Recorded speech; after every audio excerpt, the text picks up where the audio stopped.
In this video, I use clay boards for the very first time. What are they? What do they do? Are they cool? And why have I never heard of them up until now? Let's get started. And my team has prepared this whole amazing gourmet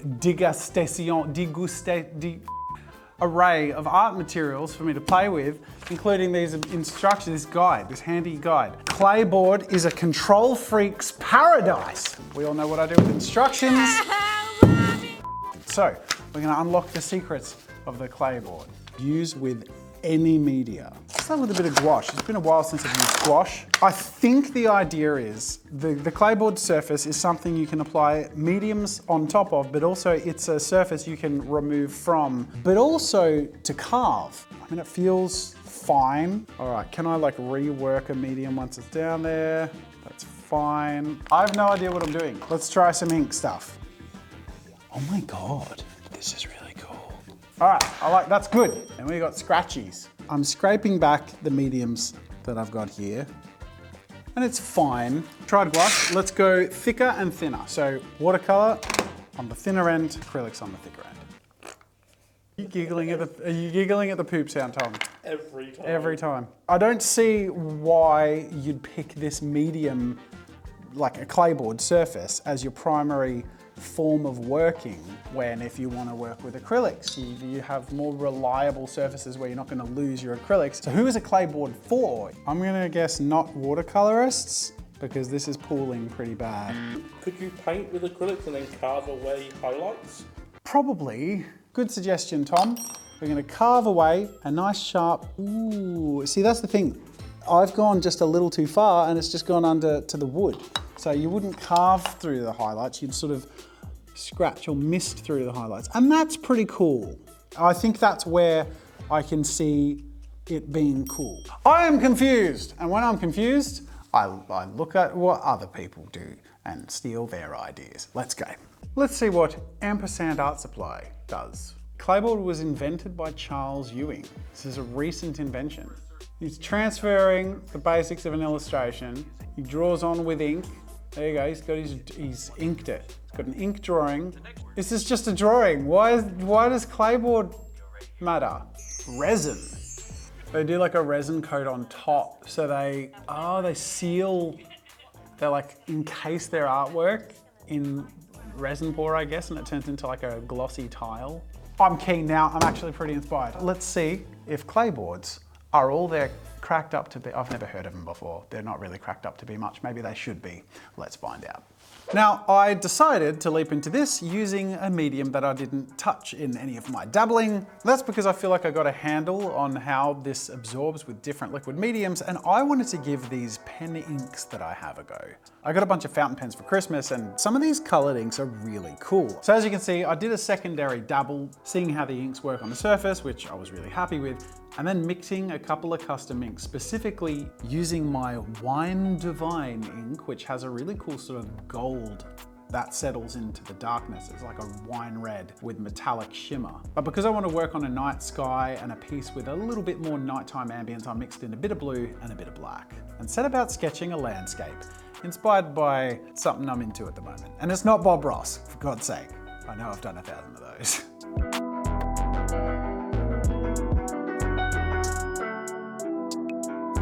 So with my sketch coming together, it's time to move on to adding the inks. Now, if you hadn't guessed, this piece is inspired by Valheim. I'm sort of just getting into it, and it's very addictive very quickly. Just love that Nordic aesthetic. And I wanted a piece that captures the nighttime ambience of the game, which I think is really perfectly suited to this medium, because in theory, if I lay down all of the bass tones in the darks and mids, in theory, I should be able to come back and scratch out some of those highlights and sharp details and get a good amount of contrast. As you can see, I kept the sky quite dark. As I get into the foreground where my building and the fires are, I start to bleed a little bit more into the red inks and create some natural blends. All of this is really rough because I'll be adding all of the details when I come back and scratch it.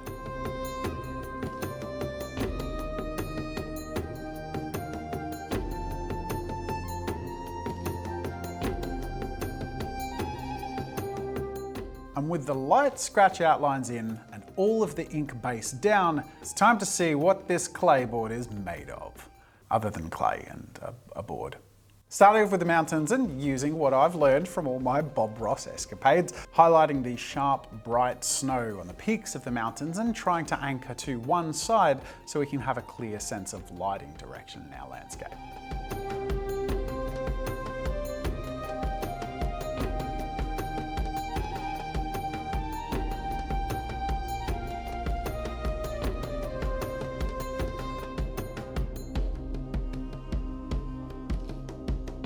Then as I move into the foreground, things really start to come to life, adding highlights around the camp, a bit of pop to where areas really stand out like the fireplace, and overall just adding texture and detail as I go. The thing I found really cool and interesting about this is that it's not as black and white as scratch equals white area. I think you could actually layer the inks and colors on top of each other and scratch back to other layers of color if you're delicate enough. I have to say, I pretty quickly fell in love with this medium. It's exactly like scratch boards, but with the flexibility of layers of color and being able to reverse what you've done, which while you could in theory like paint black ink over your scratch board white and then scratch again, I don't think it's as natural as this medium, which lends itself to pushing and pulling with color and the scratchboard white layer. And with all those details coming together, there's just a couple of things I want to do to give this a real bit of pop. Now, obviously the sharp white added a good amount of contrast and highlights. I want to do the same thing in shadows, and that's why I'm loving this push and pull, because as you can see, just going back to my inks and adding another thicker layer of my dark shadows and adding more cast shadows, specifically in the directions away from the fire, we get an immediately moody piece that really accentuates the firelight in our camp, helps direct the environment lighting to the direction that it's also lit with the mountains, and very quickly adds some really effective layers of interest. And with those final pieces in place, I finally have something that for me was as fun to make as making stuff in Valheim is. And honestly, I'm really happy with how this captured the mood, even better than I could have hoped.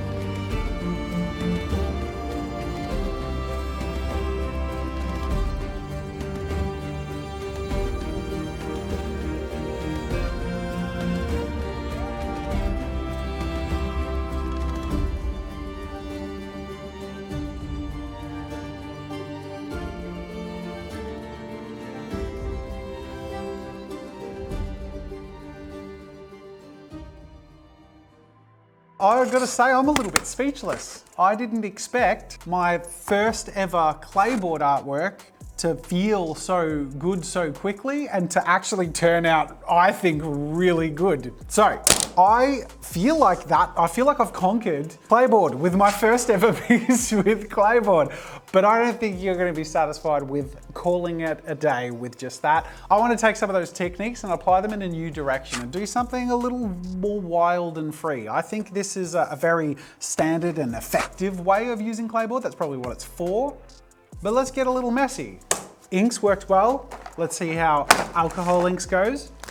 And where with that last one, I went very moody but very literal, let's get a little more playful and wild and colorful. All right, now I have to be 100% honest with you. I felt so happy and satisfied with the last piece I did that I didn't know if that would be it for this video. But there was enough different stuff in those little videos I caught snippets of at the start of the video that even though I felt like I sort of figured it out, at least at the base level, I needed to push this as far as I could to really feel like I've done this medium.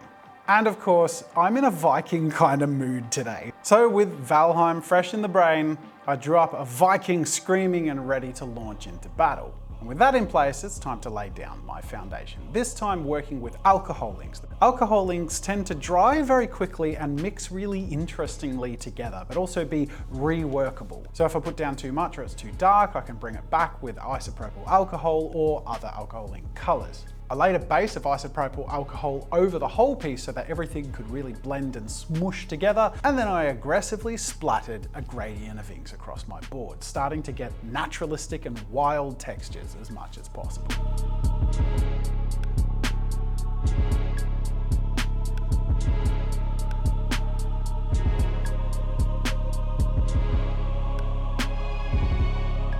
With the first layer spread and dry, really happy with that, but not wild enough. So I added another layer and this time worked in a little bit of isopropyl alcohol to tear back some places, went even more aggressive with some colors, splats and drops in other places, with the goal being to build up a variety of wild textures that feel like a blazing furnace. And when I got that to a place I was happy with, I just added a few points of interest.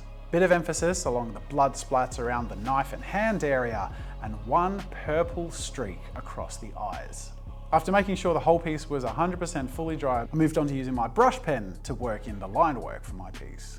As you can tell, this goes down really nicely, like weirdly well. And the character's starting to really come to life, but as you can see, everything's sort of all on the same level. Everything is either a mid-tone or darker.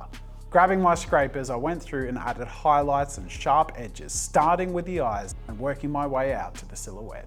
This was beyond satisfying. I can't even explain how cool it was to just see sharp, bright white immediately appear. I have to be honest, it was pretty hard to control and really hard to know how to not go too far. But with that said, taking my time and trying to emphasize the silhouette and that feeling of lighting like there's a fire under the character, I really started to feel like I was making this work.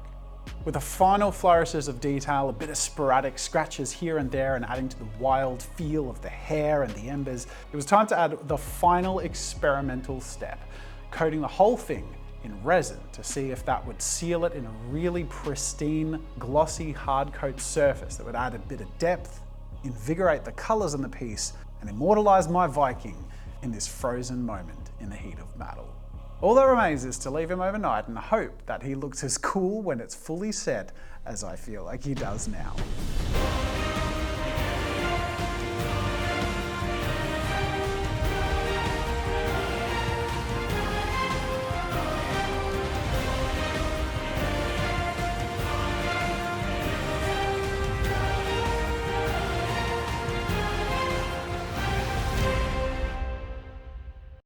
I am genuinely speechless. I have to say, I have been thrown for a turn. I came into this with my expectations way down here, but having made thousands of videos with every art medium I can think of, this is the one that has surpassed my expectations, surprised and delighted me the most. This was really fun. Give Clayboards a go, highly recommend it. Didn't know this was a review video, but give a bloody thumbs up. And I've got another clayboard! I've got a big clayboard. So let me know in the comments what you want to see me do on this if I come back and revisit this. I know I say that a lot, and then there's a lot of videos I need to come back to. Let's not look at that too closely, but if I ever do come back and do clayboard, I'm gonna be looking at those top comments. So go leave one, smash that like button, and subscribe.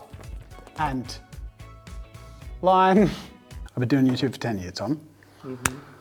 I've said like this video so many times, and there's some people watching this, you know who you are. Some people don't do it, right? Maybe today's the day that they smash that like button and subscribe. That'd be nice. I just got to think of something to say to get them to do it.